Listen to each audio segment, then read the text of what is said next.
holders to get started. Deolali Dhoki, taluka Kalamb, जिल्हा धाराशिव येथे रविवार दिनांक 22 फेब्रुवारी 2026 रोजी सायंकाळी 6:30 वाजता लेखक CR घाडगे लिखित समावेशक या पुस्तकाचा प्रकाशन सोहळा उत्साहात पार पडला. साहित्यप्रेमी, शिक्षक, विद्यार्थी व ग्रामस्थांच्या मोठ्या उपस्थितीत हा सांस्कृतिक सोहळा संस्मरणीय ठरला. कार्यक्रमाच्या अध्यक्षस्थानी प्राचार्य माणिकराव रोहिले होते. सुप्रसिद्ध कथाकार, कादंबरीकार व ज्येष्ठ साहित्यिक योगीराज वाघमारे यांच्या शुभ हस्ते पुस्तकाचे प्रकाशन करण्यात आले.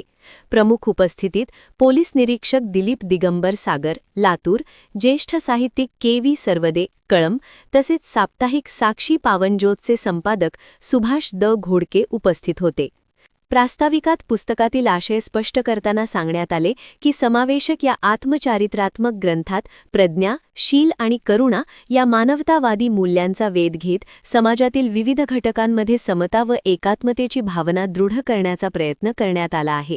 बदलत्या सामाजिक वास्तवात समावेशक दृष्टिकोनाची गरज अधोरेखित करणारे हे पुस्तक अभ्यासक व वाचकांसाठी मार्गदर्शक ठरेल अशी अपेक्षा लेखक CR घाडगे यांनी व्यक्त केली. प्रमुख मार्गदर्शन करताना योगीराज वाघमारे म्हणाले, लेखकाने स्वतःचे साहित्य जन्मभूमीत प्रकाशित करावे. आपल्या मातीतूनच शब्दांना बळ मिळते आणि आपल्या लोकांनीच त्या विचारांना पहिला प्रतिसाद द्यावा. त्यांनी मूल्याधिष्ठित लेखन, सामाजिक बांधिलकी आणि स्थानिक साहित्य चळवळीचे महत्त्व अधोरेखित केले. ज्येष्ठ साहित्यकार KV सरवदे यांनी समावेशकमधून घाडगे सरांनी आपला जीवनपट प्रभावीपणे उलगडला असल्याचे सांगितले. पोलीस निरीक्षक दिलीप सागर यांनी घाडगे सरांनी पुस्तकातून गावकऱ्यांप्रती कृतज्ञतेची भावना व्यक्त केली असल्याचे नमूद केले. तर प्रमुख अतिथी सुभाष घोडके यांनी समावेशक या आत्मचरित्रातून तरुणांना प्रेरणा मिळेल असा आशावाद व्यक्त केला. अध्यक्षीय समारोपात प्राचार्य माणिकराव रोहिले यांनी CR घाडगे हे गावातील गुणवंत व पहिले पदवीधर असल्याचा गौरवपूर्ण उल्लेख केला. यावेळी राजाभाऊ माने, अंकुश लोमटे, सुरेश लोमटे, विश्वासराव लोमटे, महेंद्र रणदिवे, सहशिक्षक सचिन भांडे, संजय धावारे, लेखक जयराज खुणे, सरपंच अविनाश भानवसे, उपसरपंच अजितसिंह पाटील, पंचायत समितीचे माजी सदस्य रत्नाकर देशमुख तसेच गावातील महिला पुरुष मोठ्या संख्येने उपस्थित होते. या कार्यक्रमाचे आयोजन भाऊसाहेब प्रभाकर घाडगे, रंजन चतुर्भुज घाडगे व केतन चतुर्भुज घाडगे यांनी केले. हा कार्यक्रम यशस्वी करण्यासाठी माणिकराव जगताप, फूलचंद महाजन, बाळासाहेब महाजन, पंडित गुरव, वामन महाजन, भगवान आदाटे, ज्योती शिंदे आदींनी परिश्रम घेतले. कार्यक्रमाचे सूत्रसंचालन माणिकराव जगताप तर आभार प्रदर्शन महादेव घाडगे यांनी केले. समावेशक विचारांना बळ देणारा व समाज मनाला सकारात्मक दिशा देणारा हा प्रकाशन सोहळा साहित्य वर्तुळात चर्चेत. या ठिकाणी जे पाटील होते त्यांनी जे काही समाजाचं काही निर्णय केलेलं होतं, पण त्याने त्याला मॅट्रिक पास झाल्यानंतर कोळवाडी पोषण भोजन प्रतिपादक छत्रपती शिवाजी महाराज, महात्मा ज्योतिबा फुले, डॉक्टर बाबासाहेब आंबेडकर आणि अण्णाभाऊ साठे आणि सर्वच महापुरुषांच्या विचारांना पालन करून आजच्या या CR घाडगे सर लिखित सर्व समावेशक या आत्मचरित्राच्या पुस्तक प्रकाशनाच्या अध्यक्ष आमचे ज्येष्ठ मार्गदर्शक साहित्यकार योगीराज वाघमारे सर, सागर सर, KV सरवदे सर, इथले रोहिले सर आणि सर्व आपण उपस्थित बंधू आणि भगिनींनो, आज या देवळाली गावामध्ये आपले भूमिपुत्र CR घाडगे सरांनी आम्हाला इथं बोलावलं. इथं पुरोगामी विचारसरणी जोपासणारे माझे गुरुवारी दिवंगत रोहिले बाप्पा होते, त्यावेळेला आम्ही येत होतो इथे.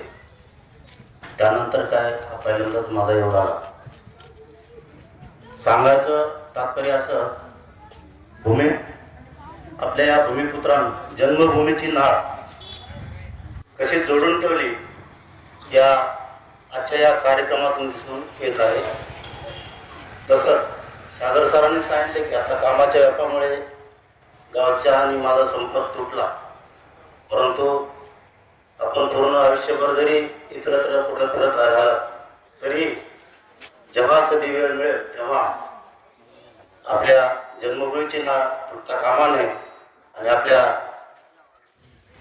पितृतुल्य इथल्या मातृतुल्य असणाऱ्या सर्व वरिष्ठांचे आशीर्वाद वेळोवेळी घेणं गरजेचं आहे.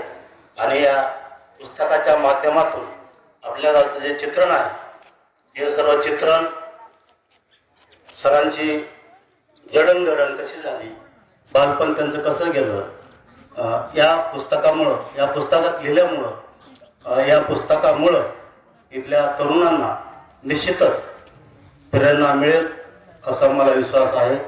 धन्यवाद. जय हिंद, जय भारत. बरोबर आहे का?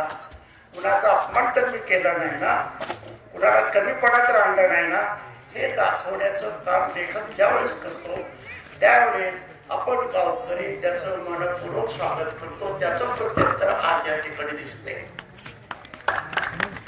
शहरामध्ये आम्ही अनेक कार्यक्रम करतो, प्रकाशनाला जातो, पुस्तकाच्या प्रकाशनासाठी जातो. पुण्या मुंबईला सोलापूर सारख्या ठिकाणी ज्यावेळेस आम्ही जातो प्रकाशनाच्या कार्यक्रमाला त्यावेळेस असं दिसून येते त्या लेखकाच्या घरची 4-5 माणसं, शेजारची 4-5 माणसं आणि एखाद दुसरा चुकलेला माणूस आमच्यासारखा त्या ठिकाणी असतो. ज्यात त्या 10-12 माणसं असतात आणि ते आपल्यावरती काय करतात, आरती ओढतात. या ठिकाणी तसं नाही.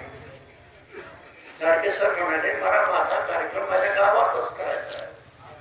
ज्या गावात माझं लालन पालन झालं, मी तिथं शिकलो, त्या गावात जर मी काय लिहिलं हे जर त्यांना सांगितलं तर त्यांना खूप आनंद होईल. त्याचा आनंद तो माझा आनंद. यासाठी या ठिकाणी हा कार्यक्रम आयोजित केलेला असतात. आणि 2 वाजता राहून या ठिकाणी गंमत असं की गाव सगळं पाहिलं. पूर्वी गावाला मेस होती, प्रत्येक गावात मेस असतेच आहे. आता त्या वेशीची काय अवस्था झाली, गाव वेशीच्या बाहेर गेले, केस मोडकळी आली. पार असतं, मारुतीचा पार असतो. मग शहरानंतर पारावरती बरेचशी माणसं बसली होती. आता ते दृश्य दिसत नाही. ज्येष्ठ नागरिक एक तर काय करतात, वृद्धाश्रमामध्ये असतात, नाहीतर काय 4-5 माणसं काय करतात, एकत्र कुठंतरी खुर्च्या टाकून बसतात. आल्यानंतर पाहिलं त्या पलीकडच्या कटिकवाडीच्या दुकानाच्या पुढे कट्टाय त्या ठिकाणी बसलेली दिसलं. ही माणसं पाहिल्यानंतर असं वाटतंय भारत हळूहळू म्हातारा होत चाललेला आहे. तरुण माणसाची कमतरता आहे. आज या कार्यक्रमाला इकडे तरुण आहेत, तिकडे तरुण आहेत, पुढे तरुण बसलेले आहेत. म्हणजे तरुणही आहे. वेळ जरी पडलेली असली, मारुतीचा पार जरी सुना असला, या ठिकाणी पूर्वी एसटी येत होती नाही असं नाही. त्याच्या अगोदर आपण फक्त काय करत होतो, याच्यामध्ये जात होतो, पाठीवरती जात होतो. गाडगे सर सुद्धा पाठीवरती थांबलेले असायचे कळमला जाण्यासाठी. म्हातारी माणसं अनेक वेळा आम्ही पाहिली त्या पाठीवरती. घरगंज भरून आली गाडी, तिला थांबतात पुढे निघून जायची.